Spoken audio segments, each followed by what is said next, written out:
ఇక ఇదే అంశంపై స్పందించడానికి మనతో ఫోన్ లైన్లో అందుబాటులో ఉన్నారు మాజీ జేడీ లక్ష్మీనారాయణ గారు. నమస్తే అండి.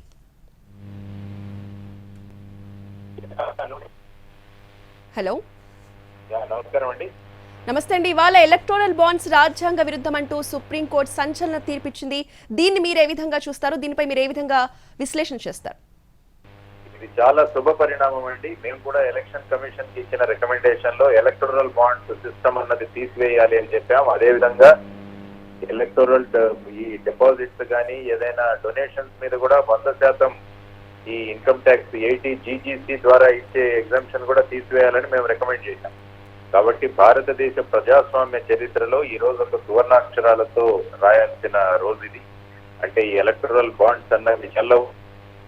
ఎలక్టోరల్ బాండ్స్ ద్వారా వచ్చిన రకం ఏదైతే ఉందో, సొమ్ము ఏదైతే ఉందో దాన్ని వాళ్ళకు ఇచ్చేసేయాలి. ఎందుకంటే దీనిలో ముఖ్యంగా ఆయన అన్నది ఏంటంటే, ఎవరైతే ఈ డొనేషన్లు చేస్తున్నారో వాళ్ళ నేమ్స్ వీటిలను ప్రైవసీ సీక్రెసీగా ఉంచడం చాలా కష్టం అన్నారు.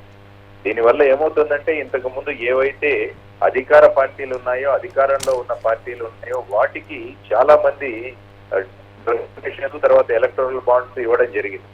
దానివల్ల ఏంటంటే ఒక లెవెల్ ప్లేయింగ్ ఫీల్డ్ ఉండదు. అంటే ఇప్పుడు మాలాంటి జై భారత్ నేషనల్ పార్టీ లాంటి వాళ్ళు వచ్చి ఎక్కడైనా ఎన్నికల్లో నిలబడాలంటే వాళ్ళ దగ్గర ఉన్న ఈ ఆర్థిక బలం ఏదైతే ఉందో దానితో ఢీకొట్టడం చాలా కష్టమయ్యేది. కానీ ఈ రోజు ఇచ్చిన నిర్ణయం ఏదైతే ఉందో ఆ నిర్ణయం ద్వారా ఈ రాజ్యాంగంలో ఉన్న ఫండమెంటల్ రైట్స్, మూలభూత సూత్రాలు ఏవైతే ఉన్నాయో, ప్రాథమిక హక్కులు ఏవైతే ఉన్నాయో, రైట్ టు ఈక్వాలిటీ ఆర్టికల్ 14 ఏదైతే ఉందో అది భంగం కలుగుతుందని సుప్రీంకోర్టు 5 జడ్జిల బెంచ్ ఏదైతే వారు నిర్ణయం ప్రకటించారో అది మనం అందరం కూడా స్వాగతించాలి. మళ్ళా కూడా గవర్నమెంట్ ఏదైనా కొత్త బిల్లు ఆర్డినెన్స్ తేకుండా కూడా మనం ప్రయత్నం చేయాలి. ఎందుకంటే ఈ మధ్య సుప్రీంకోర్టు ఏదైనా నిర్ణయం ఇచ్చినప్పుడు వెంటనే ప్రభుత్వాలు దీన్ని ఒక ఆర్డినెన్స్ రూపంలోనో బిల్లు రూపంలోనో తీసుకొచ్చి ఆ నిర్ణయాన్ని సుప్రీంకోర్టు జడ్జిమెంట్ ని నీరు కార్చడానికి కూడా ప్రయత్నం చేస్తున్నారు. కాబట్టి దీని ఎడల మనం అందరం కూడా అప్రమత్తంగా ఉండాలని నేను అనుకుంటాను.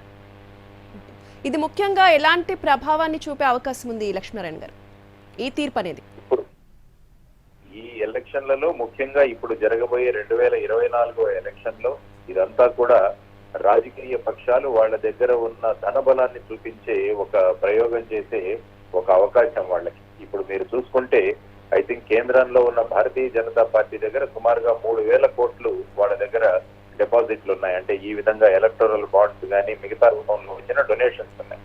మరి అటువంటి పరిస్థితులలో మిగతా పార్టీలు ఏ విధంగా వాళ్ళని ఎదుర్కొంటాయి? ఇది ప్రజాస్వామ్యంలో అందరినీ, ఎవరైతే పోటీ చేసే అన్ని పార్టీలకి ఒక లెవెల్ ప్లేయింగ్ ఫీల్డ్ అంటారంటే మైదానంలో ఎవరైనా ఆడవచ్చు అన్న ఒక భూమిక ఏదైతే ఉందో మన రాజ్యాంగంలో, ఆ విధంగా దానికి పుష్టినివ్వడానికి ఈ రోజు ఇచ్చిన ఈ జడ్జిమెంట్ ఉపయోగపడుతుంది. దానివల్ల ఇప్పుడు పార్టీలన్నీ కూడా అప్రమత్తం అవుతాయి.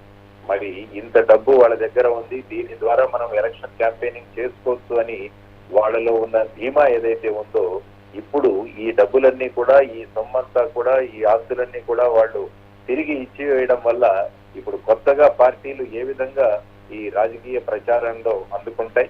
లేకుంటే ఈ డబ్బులు చూసుకొని 10 లక్షల మంది 15 లక్షల మందితో వాళ్ళు మీటింగులు పెట్టడం, ఆ తర్వాత వెహికల్స్ అరేంజ్ చేసుకోవడము, పెద్ద పెద్ద బ్యానర్స్ కట్టడము, ఎక్కడ చూసినా ఫ్లెక్సీస్, హోర్డింగ్స్ అవన్నీ కూడా వాళ్ళు తీసేసుకోవడము, ఎవరికి కూడా అందుబాటులో ఉండకుండా ఈ విధంగా చేసే ప్రయత్నాలు ఏవైతే ఉన్నాయో ఆ ప్రయత్నాలన్నిటికీ ఒక చెక్ పడుతుంది.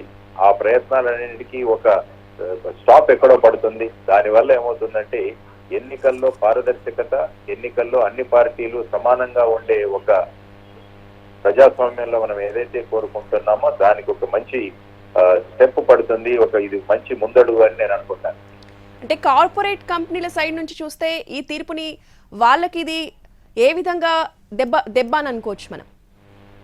కార్పొరేట్ కంపెనీలు కూడా ఎవరు కూడా స్వేచ్ఛగా ఇవ్వాలనుకోరు. ఇదంతా వాళ్ళ మీద వీళ్ళు పెట్టిన ప్రెషరే, ఒత్తిడి వల్లనే ఆ కార్పొరేట్ కంపెనీలు ఇస్తాయి.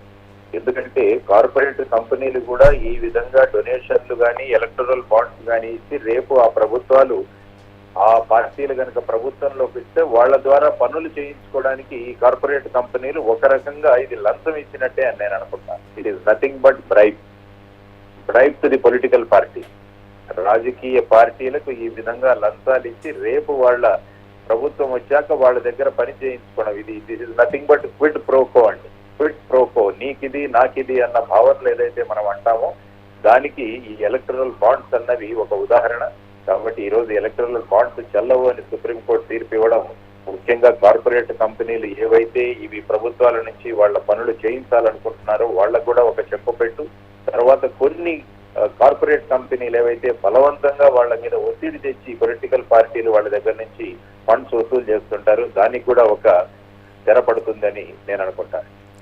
రైట్, థ్యాంక్ యూ లక్ష్మీనారాయణ గారు. రాజకీయ పార్టీలకు నిధులు సమకూర్చేందుకు తీసుకొచ్చిన ఎన్నికల బాండ్ల చెల్లుబాటుపై సుప్రీంకోర్టు సంచలన తీర్పు చెప్పింది. ఎలక్టోరల్ బాండ్స్ రాజ్యాంగ విరుద్ధమని న్యాయస్థానం స్పష్టం చేసింది. ఎన్నికల బాండ్ల జారీని బ్యాంకులు తక్షణమే నిలిపివేయాలని కోర్టు ఆదేశించింది. సీజేఐ జస్టిస్ చంద్రచూడ్ నేతృత్వంలోని 5 సభ్యుల ధర్మాసనం ఏకగ్రీవ తీర్పునిచ్చింది. ఎటువంటి వివరాలు తెలియని ఎన్నికల బాండ్లను స్వీకరించడం అంటే సమాచార హక్కును ఉల్లంఘించడమేనని ధర్మాసనం తెలిపింది. నల్లధనాన్ని అరికట్టాలనే కారణంతో ఆర్టీఐ చట్టాన్ని ఉల్లంఘించడం సమంజసం కాదని అభిప్రాయపడింది. సంస్థల నుంచి అపరిమిత రాజకీయ విరాళాలను అనుమతించే కంపెనీల చట్టంలో చేసిన సవరణలు ఏకపక్షంగా రాజ్యాంగ విరుద్ధంగా ఉన్నాయని పేర్కొంది. కంపెనీలిచ్చే విరాళాలు పూర్తిగా క్విడ్ ప్రోకో ప్రయోజనాలకు అనుకూలంగా ఉండడంతో పారదర్శకత లోపించిందని, అందువల్ల ఎన్నికల బాండ్ల ద్వారా వచ్చే విరాళాలను తప్పనిసరిగా బహిర్గతం చేయాల్సిందేనని స్పష్టం చేసింది. రాజకీయ పార్టీలకు అందే నిధుల్లో పారదర్శకత తీసుకొచ్చే ప్రయత్నాల్లో భాగంగా కేంద్ర ప్రభుత్వం ఈ పథకాన్ని 2018 జనవరి 2న అమల్లోకి తెచ్చింది. ఇక ఈ పథకాన్ని సవాల్ చేస్తూ ఏడీఆర్ కాంగ్రెస్ నేతలు జయా ఠాకూర్, సిపిఎం మరో పిటిషనర్ సుప్రీంకోర్టుని ఆశ్రయించారు. 2024 సార్వత్రిక ఎన్నికల కోసం ఎన్నికల బాండ్లను ప్రారంభించడానికి ముందే ఈ పథకంపై సమగ్ర విచారణ అవసరమని న్యాయవాది ప్రశాంత్ భూషణ్ చేసిన విజ్ఞప్తిని సుప్రీంకోర్టు పరిగణలోకి తీసుకుంది. ఈ క్రమంలోనే గతేడాది అక్టోబర్లో విచారణ జరిపిన న్యాయస్థానం అప్పుడు తీర్పును రిజర్వ్ చేసింది. ఇక తాజాగా నేడు తీర్పును వెలువరించింది.